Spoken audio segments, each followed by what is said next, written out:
नमस्ते दोस्तों, आप सभी का हाइपर क्वेस्ट के एपिसोड नंबर 22 में स्वागत है।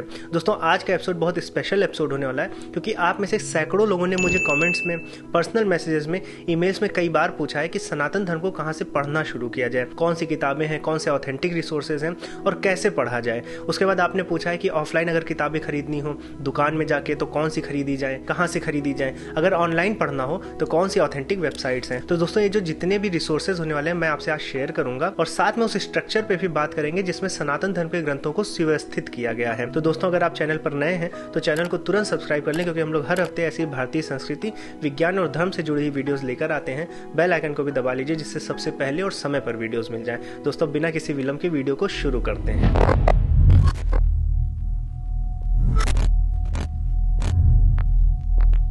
दोस्तों इससे पहले कि हम उन सभी रिसोर्सेज को देखें, हमें सबसे पहले पता होना चाहिए कि हमारे पास पढ़ने के लिए क्या क्या है, क्योंकि ऑलरेडी हमारे पास तीन मार्ग हैं, ज्ञान मार्ग, भक्ति मार्ग और कर्म मार्ग। जैसे हमारे स्कूल में होता था आर्ट्स, कॉमर्स और साइंस, और अगर आपने आर्ट्स ले ली या कॉमर्स ले लिया तो फिर साइंस की किताबें पढ़ने की आपको जरूरत नहीं होती थी, या फिर अगर आपका मन है, आप अपना कोर्स कंप्लीट कर लिए और आपको पसंद है तब आप पढ़ते थे। तो ऐसे ही यहाँ सनातन धर्म में भी है, आपके पास ज्ञान मार्ग भी है, भक्ति मार्ग भी है और कर्म मार्ग है। तो हमें देखना पड़ेगा कि चीजें शुरू कहाँ से होती हैं और क्या क्या पढ़ने को है। तो सनातन धर्म में चीजें शुरू होती हैं वेदों से, आप सबको पता है, विशेषकर ऋग्वेद से, और उसके बाद यजुर्वेद, सामवेद और अथर्ववेद आते हैं। लेकिन अगर आप वेदों को खरीदने जाएंगे या ऑनलाइन पढ़ेंगे तो वेदों के नाम पर आपको पढ़ने को मिलता है केवल मंत्र भाग, या जिसको संहिता कहते हैं, और यहीं पे बहुत बड़ी कंफ्यूजन हो जाती है। तो सबसे पहले हमें वेदों को समझना पड़ेगा कि वेद एक्चुअली में है क्या। दोस्तों हमारे जो चारों वेद हैं वो महज किताबें ही नहीं है, ये कैटेगराइजेशन है, वर्गीकरण है। किसका वर्गीकरण? ये वर्गीकरण है आपके वैदिक काल के ग्रंथों का। और अगर आप वैदिक काल को देखें तो आज के इतिहासकारों ने उसे 1500 बीसी से 500 बीसी का जो समय है उसको वैदिक काल बोला है। और इस समय में जो भी ग्रंथ लिखे गए, चाहे ईश्वर प्राप्ति की तरफ या फिर मानव जात को उत्तम बनाने की तरफ जितने भी ग्रंथ लिखे गए, चाहे विज्ञान हो, साहित्य हो, व्याकरण हो, इन सभी ग्रंथों को 4 विभागों में विभाजित किया गया है। और फिर एक को ऋग्वेद बोला गया, एक को यजुर्वेद, एक को सामवेद और एक को अथर्ववेद। तो अगर देखा जाए तो ये केवल किताबें नहीं है, ये किताबों का समूह है। जैसे ऋग्वेद में बहुत ढेर सारी किताबें हैं, सामवेद में बहुत ढेर सारी किताबें हैं, ऐसी अलग अलग वेदों में समूह है किताबों का। वेद केवल एक किताब नहीं है, और इन सभी किताबों को, वैदिक काल की जितनी भी किताबें हैं, ग्रंथ हैं, इनको मिलाकर वैदिक वाङ्मय बोला जाता है। अब दोस्तों जितने भी वैदिक काल के ग्रंथ मिलते हैं वो मुख्यतः 4 प्रकार के हैं। पहले जो मंत्रों के रूप में मिलते हैं उनमें आपको पद्य भी देखने को मिल जाएगा, छंद भी देखने को मिल जाएंगे, और इनमें मुख्यतः ईश्वर की उपासना की गई है, प्रकृति की पूजा की गई है, और इसी भाग को हम लोग संहिता बोलते हैं। इसके बाद दूसरे तरह के ग्रंथ हैं जिनमें आपको गद्य मिलेगी, प्रोज मिलेगा, और यहाँ पे भी ईश्वर की उपासना की गई है, लेकिन यहाँ पे कर्म कांड की विधियां भी बताई गई हैं और इन्हें ब्राह्मण ग्रंथ बोलते हैं। तीसरे तरह के जो ग्रंथ मिलते हैं वो भी गद्य के ही फॉर्म में मिलेंगे, आपको प्रोज के फॉर्म में मिलेंगे, लेकिन यहाँ कर्म कांडों के ऊपर हम गए हैं और वहां पर हम बात कर रहे हैं ज्ञान और दर्शन की, और इनको हम आरण्यक ग्रंथ बोलते हैं। और चौथे तरह के जो ग्रंथ हैं वहां पर आपको गुरु और शिष्य का संवाद देखने को मिलेगा, और उनका जो मुख्य विषय है वो है आध्यात्म, मतलब भौतिकवाद को पूर्णतया त्याग देना, और उन्हें ही उपनिषद बोला जाता है। अब हर एक संहिता, ब्राह्मण ग्रंथ, आरण्यक और उपनिषद को एक वेद से असाइन किया गया है। जैसे कि ऐत्रेय ब्राह्मण को हम ऋग्वेद से असाइन करते हैं। क्यों करते हैं? क्योंकि जो ऐत्रेय ब्राह्मण है वो ऋग्वेद की जो संहिता पार्ट है, मंत्र भाग है, उसको आधार बनाकर चीजों की व्याख्या करता है। ऐसे ही ऐत्रेय आरण्यक को भी, या कौशितकी आरण्यक को हम ऋग्वेद से असाइन करते हैं। तो ऋग्वेद केवल संहिता यानी कि मंत्र भाग ही नहीं है। जब हम ऋग्वेद बोलते हैं तो उसमें ऐत्रेय ब्राह्मण, कौशितकी ब्राह्मण, ऐत्रेय आरण्यक, कौशितकी आरण्यक या ऐत्रेय उपनिषद, निर्वाण उपनिषद, आत्मबोध उपनिषद, ये सब आते हैं। तो ऋग्वेद ये पूरी चीजें हैं, ऋग्वेद केवल संहिता पार्ट नहीं है। ऐसे ही जब आप यजुर्वेद बोलते हैं तो यजुर्वेद केवल संहिता पार्ट नहीं है। यजुर्वेद में आपको तैत्रीय ब्राह्मण, शतपथ ब्राह्मण, या फिर आपको बृहदारण्यक उपनिषद, बृहदारण्यक आरण्यक मिल जाएगा, उसके अलावा तैत्रीय आरण्यक मिल जाएगा। तो यजुर्वेद ये सबका समूह है, केवल यजुर्वेद एक संहिता नहीं है। तो दोस्तों मैं आशा करता हूँ कि आपको ये बात अब अच्छे से समझ में आ गई होगी। अब दोस्तों इसमें एक इंटरेस्टिंग बात ये है कि जितने भी ग्रंथ थे, 4 तरह के ग्रंथ, ये एक बार में नहीं पढ़े जाते थे, ये जीवन में अलग अलग पड़ाव में पढ़े जाते थे। जैसे कि अगर आप मंत्र भाग को लें या संहिता को लें तो ये ब्रह्मचर्य आश्रम में पढ़ाया जाता था। मतलब शुरू के जो आपके 0 से 25 वर्ष होते थे, 25 वर्ष का समय होता था, जब आप युवा होते थे तब पढ़ाया जाता था। अब इसके पीछे कारण थे, क्योंकि जो मंत्र होते हैं या जिसका मंत्रोच्चार हम करते हैं, तो जब आप तेज होते हैं, युवावस्था में आपकी मेमोरी बहुत तेज होती है, तो तब पढ़ाया जाता था जिससे आप याद कर लें। और इससे 2 फायदे होते थे। पहला तो आपको याद करा दिया जाता था, व्याकरण आपको समझा दी जाती थी, किस तरह से बोलना है, किस तरह से उच्चारण है, ये सब आप याद कर लेते थे। और उसके बाद जब आपके बच्चे होते थे गृहस्थ आश्रम में जाकर, तो आप उनको भी सिखा सकते हैं। तो इस तरह से ये जो ज्ञान था, ये मंत्रोच्चार और जो आपके जो स्वर हैं जिस तरह से बोलने चाहिए या व्यंजन जिस तरह से बोलने चाहिए, जिस तरह से उच्चारण होना चाहिए, कंठस्थ होने के बाद आप इसको पीढ़ी दर पीढ़ी आगे बढ़ा सकते थे। इसलिए मंत्रोच्चार का जो पार्ट था, संहिता का जो पार्ट था, वो आपको बचपन में ही पढ़ाया जाता था। लेकिन जब आप गृहस्थ आश्रम में चले जाते थे, जब आपकी शादी हो जाती थी, तब आपको ईश्वर की उपासना के साथ साथ कर्म कांड भी करने पड़ते थे, संस्कार करने पड़ते थे, डिफरेंट तरह के कार्यक्रम करने पड़ते थे अपने घर में। इसलिए आपको फिर ब्राह्मण ग्रंथ की जरूरत पड़ती थी, क्योंकि वहां पे आपको कर्मकांड यज्ञ आदि की विधियों की आवश्यकता होती थी। लेकिन जब आपके 50 वर्ष खत्म हो जाते थे और आप वानप्रस्थ में बढ़ते थे, जंगल की ओर निकलते थे, तब आपको कर्मकांड की जरूरत नहीं थी। तब आपको जीवन में परम सत्य की ओर बढ़ना होता था। इसलिए फिर आरण्य ग्रंथ पढ़ाए जाते थे, जहां पर ज्ञान और दर्शन विषय होता था। और एक बार जब आप 75 वर्ष कंप्लीट कर लेते थे और संन्यास में आगे बढ़ते थे, तो संन्यास में आप भौतिकता को छोड़ देते हैं, भौतिक वस्तुओं मेटेरियलिज्म से आगे निकल जाते हैं, आध्यात्म की आपको जरूरत होती है। इसलिए वहां पर उपनिषद पढ़ाए जाते थे। तो ये पूरे जीवन भर के ग्रंथ हैं। ये एक बार का ग्रंथ नहीं है कि आप बैठे और सारे पढ़ लिए। आपको अपने जीवन के पड़ाव के हिसाब से ये ग्रंथ पढ़ाए जाते थे। तो दोस्तों, आपको पूरा का पूरा जो फ्रेमवर्क है सनातन धर्म का, ये समझ में आ गया होगा। अब इन ग्रंथों को कहां से पढ़ना है, ऑफलाइन और ऑनलाइन, इस पर चर्चा कर लेते हैं। सबसे पहले हम ऑनलाइन रिसोर्सेज को देख लेते हैं।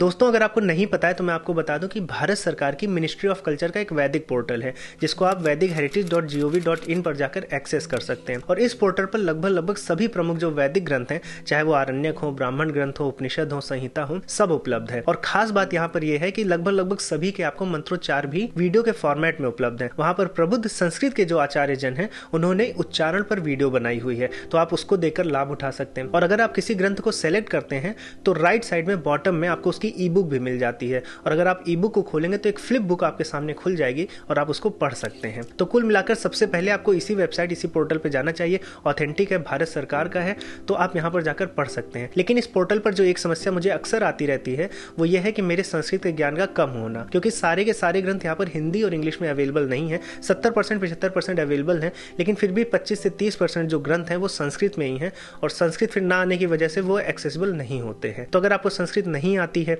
या फिर आपकी भाषा में, आपकी रीजनल भाषा में ग्रंथ उपलब्ध नहीं है, तो 2-3 वेबसाइट्स और मैं बता देता हूं, वहां पर भी आप जाके चेक कर सकते हैं। तो दोस्तों, vedicheritage.gov.in के बाद मेरी जो पसंदीदा वेबसाइट है वो है wisdomlib.org। और इसकी खास बात यह है कि यहाँ पर सनातन धर्म के अलावा आपको जैन धर्म और बौद्ध धर्म के भी ग्रंथों को पढ़ने को मिल जाएगा। तो दोस्तों, अगर आप vedicheritage.gov.in पर जाते हैं और आपको आपका ग्रंथ नहीं मिलता या फिर केवल संस्कृत में मिलता है, तो आप यहाँ भी आ सकते हैं। यहाँ पर लिस्टेड है, आप इस लिस्ट में जाकर जो भी आप ग्रंथ है सर्च करके पढ़ सकते हैं। बस एक समस्या यहाँ पर और है कि यहाँ पर मोस्टली मैंने देखा है कि जितने भी ग्रंथ हैं वो इंग्लिश में ट्रांसलेटेड हैं। मतलब मोस्ट ऑफ दी स्क्रिप्चर्स जो है वो आपको इंग्लिश में मिलते हैं। और फिर अगर आप इंग्लिश में नहीं पढ़ना चाहते हैं तो हो सकता है कि आपका ग्रंथ आपको आपकी रीजनल भाषा या हिंदी में ना मिले। तो आप wisdomlib.org के बाद जा सकते हैं महाकाव्य.com पर। महाकाव्य.com पर आपको ढूंढने में भी बहुत आसानी होगी। बहुत अच्छी और सुंदर वेबसाइट है। चीजें बहुत अच्छे से सिस्टमेटिकली कैटेगराइज की गई हैं। आपको प्रमुख वेद, पुराण, उपनिषद सब यहाँ पर पढ़ने को मिल जाते हैं। साथ में आपको भगवद गीता, योग वशिष्ठ और भी जितने ग्रंथ हैं वो भी पढ़ने को मिल जाएंगे। यहाँ पर अच्छी बात यह है कि यहाँ पर भी जो किताबें हैं वो फ्लिप बुक की तरह खुल जाती हैं और आप ऑनलाइन पढ़ सकते हैं। अब जैसे wisdomlib.org में चीजें सब कुछ जो थी वो इंग्लिश में दी हुई थी, यहाँ पर हिंदी में तो दिया गया है, लेकिन हो सकता है आपको श्लोक ना मिले। जैसे कि आपने कोई उपनिषद उठाया तो पूरा वो हिंदी में दे दिया गया और श्लोक का रेफरेंस नहीं दिया गया है। ये समस्या यहाँ पर आ सकती है आपको महाकाव्य.com पर।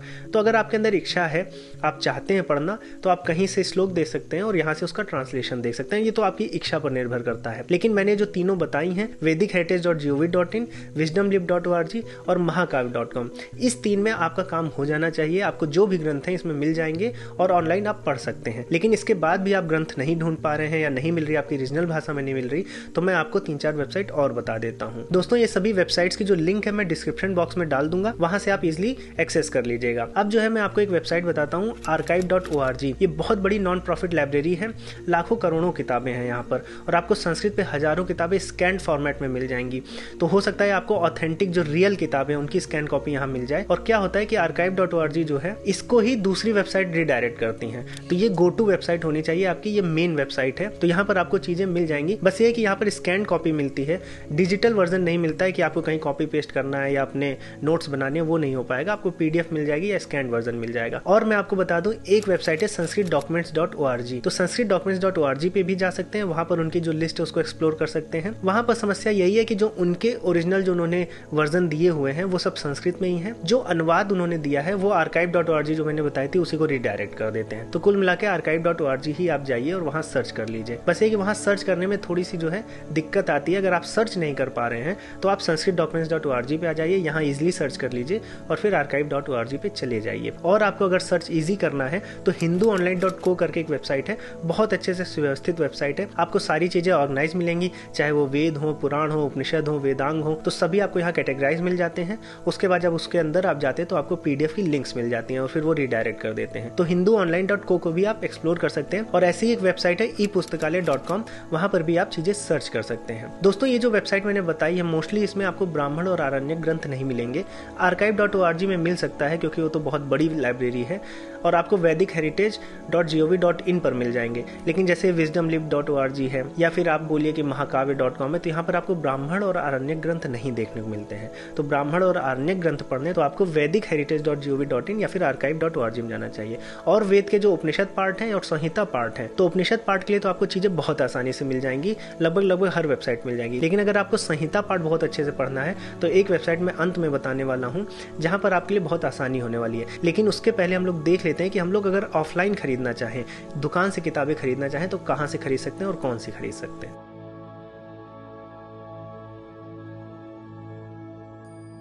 दोस्तों अगर आप मार्केट में जाके किताबें खरीदना चाहते हैं या फिर ऑनलाइन ही आप हार्ड कॉपी खरीदना चाहते हैं तो आपके पास ऑप्शन बहुत कम हो जाएंगे, क्योंकि पब्लिशर उसी ग्रंथ को छापना चाहता है जो जनता पढ़ना चाहती है, वो सब कुछ नहीं छापते हैं। जैसे आपको पता होगा कि सनातन धर्म में ग्रंथों के जो सबसे बड़े प्रकाशक हैं वो है गीता प्रेस, लेकिन गीता प्रेस भी पूरे के पूरे वेद नहीं छापती हैं। वेदों का वो केवल उपनिषद छापती हैं, संहिता, आरण्यक और ब्राह्मण ग्रंथ वो नहीं छापते। तो उपनिषद आपको मिल जाएंगे गीता प्रेस से, ऑथेंटिक मिल जाएंगे। तो अगर आपको उपनिषद पढ़ने हैं जिसमें से 11 प्रमुख उपनिषदों को वो छापती हैं, 11 प्रमुख उपनिषदों में जो सबसे बड़े उपनिषद हैं छांदोग्य और बृहदारण्यक, वो तो 2 अलग अलग किताब आती है, लेकिन जो बाकी के 9 उपनिषद हैं वो छोटे छोटे हैं, उनको कंबाइन करके उन्होंने एक किताब निकाली है जिसको वो ईशादि 9 उपनिषद बोलते हैं। तो ईशादि 9 उपनिषद में आपको 9 उपनिषद मिल जाएंगे, ईश, केन, कठ, प्रश्न, मुंडक, मांडुक्य, तैत्तिरीय और ऐत्रेय। लेकिन जो गीता प्रेस का पूरा फोकस है, पूरा जो ध्यान है उनका पब्लिकेशन का, वो भक्ति मार्ग पर है, इसलिए उनके आपको पुराण पूरे के पूरे मिल जाएंगे, या फिर आपको रामायण महाभारत ऑथेंटिक मिल जाएगी। तो वहां पर आपको जैसे हनुमान जी पर किताबें, हनुमान अंक मिल जाएगा, योग वशिष्ठ मिल जाएंगे, दुर्गा जी पर किताबें मिल जाएंगी, शंकर जी पर किताबें मिल जाएंगी। तो भक्ति मार्ग पर गीता प्रेस आपके लिए ऑथेंटिक एक सोर्स है। और अगर आपको ऑनलाइन खरीदनी है तो उनकी gitapress.org करके भी एक ऑनलाइन पोर्टल है, वहां पर भी जाके आप खरीद सकते हैं। अब तो ये बात हो गई कि वेदों के जो ब्राह्मण, आरण्यक और संहिता पार्ट है ये आपको नहीं मिलेगी गीता प्रेस में। और इसमें भी अगर आप देखें ब्राह्मण और आरण्यक ये किसी भी पब्लिकेशन में बहुत इजीली नहीं मिलने वाले हैं, अगर आपको मिल भी गए तो बहुत महंगे मिलेंगे। तो ब्राह्मण, आरण्यक के लिए मैं आपको रिकमेंड करूंगा कि आप ऑनलाइन ही पढ़ें, ऑफलाइन आपको बहुत मुश्किल हो जाएगी। तो ये 3 चीज हो गई। उपनिषद के लिए आप गीता प्रेस पर जा सकते हैं। अब बची संहिता, तो अब संहिता के लिए आपको ऑप्शन में बता देता हूँ। दोस्तों अगर आप थोड़े से भी पैसे खर्च कर सकते हैं तो मैं आपको रिकमेंड करूंगा कि आप दयानंद सरस्वती जी का ऋग्वेद भाष्य और यजुर्वेद भाष्य खरीद लें। ये संहिताएं हैं और यहाँ पर आपको मंत्रों की विस्तृत व्याख्या देखने को मिल जाएगी। इसी तरह अगर आप सामवेद में जाते हैं तो वहां पर आप रामनाथ वेदालंका जी का जो भाष्य है उसको खरीद सकते हैं। और अगर आप अथर्ववेद में जाते हैं तो क्षेमकरण दास त्रिवेदी जी का एक भाष्य वो खरीद सकते हैं। और ये आपको एक कॉम्बो में भी मिल सकता है, ये पूरा ऋग्वेद, यजुर्वेद, सामवेद, अथर्ववेद,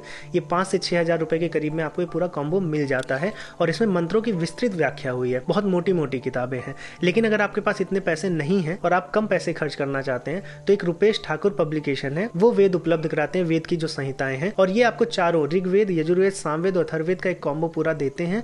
लेकिन बस ये कि ये शॉर्ट में बताते हैं, पैसे तो आपके कम लगेंगे लेकिन जो मंत्रों की व्याख्या हुई है वो थोड़ी शॉर्ट में हुई है, तो 2-2, 3-3 लाइन में इन्होंने हिंदी में बता दिया है। लेकिन दोस्तों अगर आप पैसा नहीं खर्च करना चाहते हैं या पैसों का अभाव है तो मैंने जैसे वादा किया था कि आपको एक वेबसाइट बताऊंगा जो आपके लिए वेदों की संहिताओं को समझने के लिए आपको बहुत मदद करेगी, वो है vedicScriptures.in। इस वेबसाइट पर अगर आप जाएंगे तो आपको बहुत सुव्यवस्थित क्रम में सारे वेदों की जो सारे मंत्र बहुत अच्छे से समझाए गए हैं। और 2-3 आचार्य जो हैं उनमें से दयानंद सरस्वती जी का भी भाष्य आपको मिल जाएगा।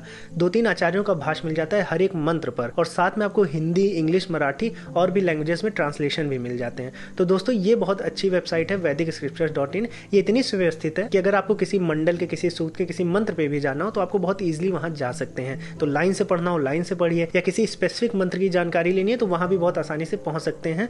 तो मैं क्या करता हूं, मुझे अगर मेरे पास टाइम कम रहता है तो मैं मोबाइल लैपटॉप पर वैदिकस्क्रिप्चर्स.in पर ही जाता हूं और 3-4 आचार्यों के मुझे भाष्य भी मिल जाते हैं और इंग्लिश हिंदी ट्रांसलेशन भी मिल जाता है, साथ में मराठी ट्रांसलेशन भी है। तो अगर आपके पास पैसे नहीं है तो आप ऑनलाइन वैदिकस्क्रिप्चर्स.in पर जा सकते हैं। तो दोस्तों मैं आशा करता हूं कि इस वीडियो के माध्यम से आपको बहुत ढेर सारे रिसोर्सेज मिल गए होंगे, आप वहां पर जाकर पढ़ सकते हैं। अभी भी बहुत ढेर सारे ग्रंथ हैं, जैसे कि दर्शन शास्त्र हो गए, वेदांग हो गया, धर्मशास्त्र हो गए, वैज्ञानिक शास्त्र हो गए, आगम शास्त्र हो गए, बहुत ढेर सारे शास्त्र अभी भी बचे हैं। तो इनको मैं एक वीडियो और करूंगा जहां पर मैं गुरुकुल के पूरे सिलेबस को कवर करूंगा। तो वहां भी आपको बताऊंगा कि कैसे पढ़ना है, कहां जाना है, किस वेबसाइट से पढ़ना है। तो वो सब भी आगे हम कवर करेंगे। लेकिन फिर भी जो वेद हैं, वेद क्या होते हैं, वेदों की क्या समझ है और कौन से ग्रंथ कहाँ मिलते हैं, इस वीडियो में आपको जरूर समझ में आ गया होगा। तो दोस्तों अगर वीडियो पसंद आई है तो अपने परिवारजनों में और दोस्तों में जरूर शेयर करें।